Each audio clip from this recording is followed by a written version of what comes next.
నమస్తే. Welcome to Andhraprabha. నేనే Pawan.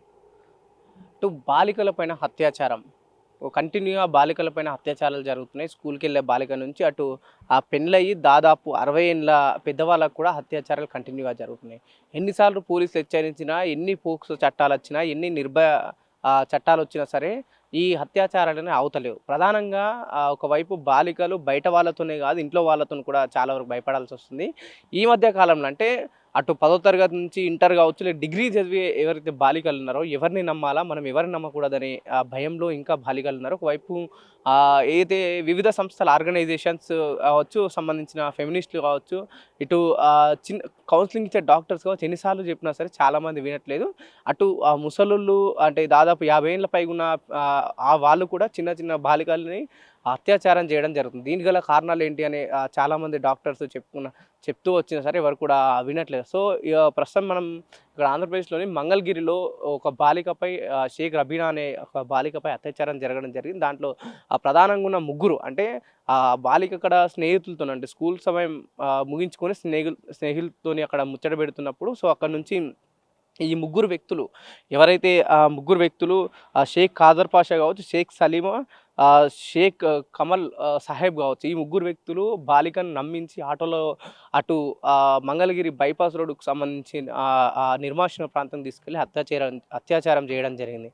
So దీంట్లో అత్యాచారం చేసిన దాంట్లో అటు షేక్ పాషాకు షేక్ బాషాకు 50 ఏళ్ళు, షేక్ సలీంకు 42 ఏళ్ళు, షేక్ రబ్బీన్కి 39 ఏళ్ళు, దాంతోపాటు కమల్ సాహెబ్కు దాదాపు 25 ఏళ్ళు. అంటే ఒక్కొక్కరు కూడా ఆ బాలికను హత్య చేసిన వాళ్ళు కూడా 39, 49, 50 ఏళ్ళు ఉన్న వాళ్ళే అత్యాచారం చేయడం జరిగింది. దీంట్లో ప్రధానంగా ఉన్న నిందితులు ఎవరంటే అటు నలుగురిలో ఒకరు వాళ్ళ అన్నయ్య షేక్ సాహెబ్ కావచ్చు, వాళ్ళ ఫాదర్ ఖాదర్ పాషా కావచ్చు. అంటే బంధువులకు సంబంధించిన వాళ్ళే ఆ షేక్ రబీనాని అత్యాచారం చేసి అటు నిర్మానుష్య ప్రాంతం తీసి అత్యాచారం చేయడం జరిగింది. దాంతో బాలిక అప్రమత్తమై కేకలు పెట్టడంతో చుట్టుపక్కల ఉన్న ప్రజలు ఎవరైతే ఆటోలు ఎక్కించుకున్నప్పుడు ఆ చుట్టుపక్కల ఉన్న ప్రజలు అప్రమత్తమై ఆటోని ఆపి వాళ్ళని పట్టుకోవడం జరిగింది. సో ఇదంతా షేక్ రబీనా వాళ్ళ అమ్మకి చెప్పడం వల్ల సో అక్కడ జరిగిన విషయాన్ని చెప్పింది. ఇలా చుట్టాలు మనకు తెలిసిన బంధువులే ఇలా చేసిలని చెప్పేసి తను వాళ్ళ అమ్మకి చెప్పడం, వాళ్ళ అమ్మ మంగళగిరి పోలీస్ స్టేషన్కి వెళ్ళి కంప్లైంట్ ఇవ్వడం, దాంతో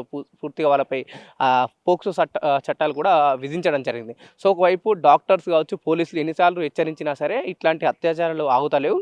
సో ఒకవైపు చాలామంది ఇంకా చిన్నపిల్లలు కావచ్చు, లేకపోతే ఇంట్లో ఆడవాళ్ళు చాలామంది భయపడుతున్నారు. మనం ఎవరిని నమ్మాలి, ఎవరిని నమ్మకూడదు, సొంత వాళ్ళే మనం ఇట్లాంటి అత్యాచారాలకు గురి చేస్తున్నారని చెప్పేసి కూడా చాలామంది బాలికలు భయపడుతున్నారు. ఒకవైపు సమాజం అటు కాలానికి అనుగుణంగా ముందుకెళ్తుంది, టెక్నాలజీ ఇంత పెరిగినా సరే ఇంకా ఇట్లాంటి క్రూరమృగాలు సమాజంలో ఉన్నాయని చెప్పేసి కూడా అక్కడ ఉన్న డీజీపీ వివరించడం జరిగింది. నమస్తే అండి, నా పేరు మురళీకృష్ణ, గుంటూరు నార్త్ డిఎస్పి మంగళగిరి. మొన్న అంటే 19/12/2025 తేదీ మధ్యాహ్నం 1:30 సమయంలో మంగళగిరి టౌన్కి చెందినటువంటి ఒక స్త్రీ ఒక రిపోర్ట్ ఇచ్చింది. ఆ రిపోర్ట్లోని అంశాలను బట్టి తన మైనర్ కుమార్తెపై 18వ తారీఖు రాత్రి 10:10 గంటల సమయంలో రైల్వే స్టేషన్ నుండి ఒక ముగ్గురు వ్యక్తులు ఆమెని తీసుకెళ్ళి ఆమెపై అత్యాచారానికి పాల్పడినట్లుగా ఉంటుంది. ఆ రిపోర్ట్లోని అంశాలను బట్టి దాన్ని రేప్ కేసు మరియు పోక్సో చట్టం కింద ఎఫ్ఐఆర్ నమోదు చేయడం జరిగింది. గుంటూరు ఎస్పీ శ్రీ ఒకరు జిందాల్ ఐపీఎస్ గారి ఉత్తర్వు ప్రకారం ఈ కేసుని వెంటనే నేను ఇన్వెస్టిగేషన్ టేకప్ చేశాను. ఇన్వెస్టిగేషన్లో భాగంగా ఆ మైనర్ బాలికని ఎయిమ్స్ ఆసుపత్రికి వైద్య పరీక్ష నిమిత్తం వెంటనే పంపించాము. అలాగే ఈ కేసులో దర్యాప్తులో తేలిన ప్రకారం ఈ కేసులో 4 ముద్దాయిల్ని ఐడెంటిఫై చేశాము. అందులో షేక్ ఖాదర్ బాషా, షేక్ కమల్ సాహెబ్ వీళ్ళిద్దరూ కూడా తాడేపల్లి, వీళ్ళిద్దరూ తండ్రి కొడుకులు. షేక్ ఖాదర్ బాషా డ్రైవర్గా పనిచేస్తాడు, షేక్ కమల్ తన కొడుకు ఎలక్ట్రీషియన్గా పనిచేస్తాడు. అలాగే మిగిలిన ఇద్దరు కూడా షేక్ సలీం, షేక్ రబ్బానీ వీళ్ళిద్దరూ కూడా డ్రైవర్లు, విజయవాడ ఉన్న ఏరియాలో ఉంటారు. ఇందులో మొదట చెప్పినటువంటి ఖాదర్ బాషా, సలీం, రబ్బానీ వీళ్ళు ముగ్గురు కూడా 18వ తారీఖు నైటు మంగళగిరి రైల్వే స్టేషన్లో తచ్చాడుతుంటారు డ్రైవర్లు వీళ్ళు. అదే సమయంలో ఈ మైనర్ బాలిక రైల్వే స్టేషన్లో తన స్నేహితుడితో తిరుగుతూ ఉండగా ఈ అమ్మాయిని గమనించి అమ్మాయితో మాటల్లోకి దించి తో పాటు ఉన్నటువంటి ఆటోలో అమ్మాయిని ఎన్హెచ్ పక్కన ఉన్నటువంటి ఓపెన్ ప్లేస్కి తీసుకెళ్లి అమ్మాయిపై అత్యాచారానికి పాల్పడతారు. అలాగే అక్కడ నుండి వేరే ప్రదేశానికి కూడా ఓపెన్ ప్లేస్కి తీసుకెళ్లి అత్యాచారం చేస్తారు. అక్కడ నుండి కేఎల్ రావునగర్ కాలనీ తాడేపల్లి షేక్ కాదర్ బాసా ఇంటికి తీసుకెళ్లి అమ్మాయితో అక్కడ శారీరకంగా కలుస్తాడు. అతను మాత్రమే కాకుండా అతని కొడుకు కూడా శారీరకంగా అమ్మాయితో కలిసేటట్టుగా ఎంకరేజ్ చేస్తాడు.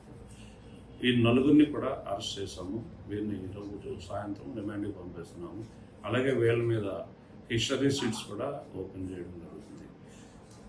ఇటువంటి సంఘటనలకు పాల్పడే బ్యాడ్ వాయిసెస్ ఉన్నటువంటి వారికి పోలీసు వారి హెచ్చరిక, పోక్సో చట్టం ప్రకారం కఠినమైన శిక్షలు ఉన్నాయి.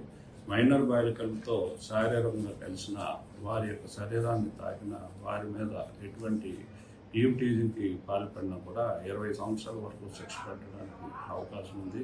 నాన్ బైలబుల్ కేసులు కాబట్టి దీన్ని గుర్తించుకుని ఇటువంటి సంఘటనలు పాల్పడడం అందరికీ కూడా ఇది హెచ్చరికగా తెలియజేస్తుంది. సో ఒక్కసారిగా ఈ ఉదాంతం జరిగిన వెంటనే మంగళగిరి కావచ్చు పూర్తిగా ఏపీ అటు ఆందోళన వ్యక్తం చేస్తుంది.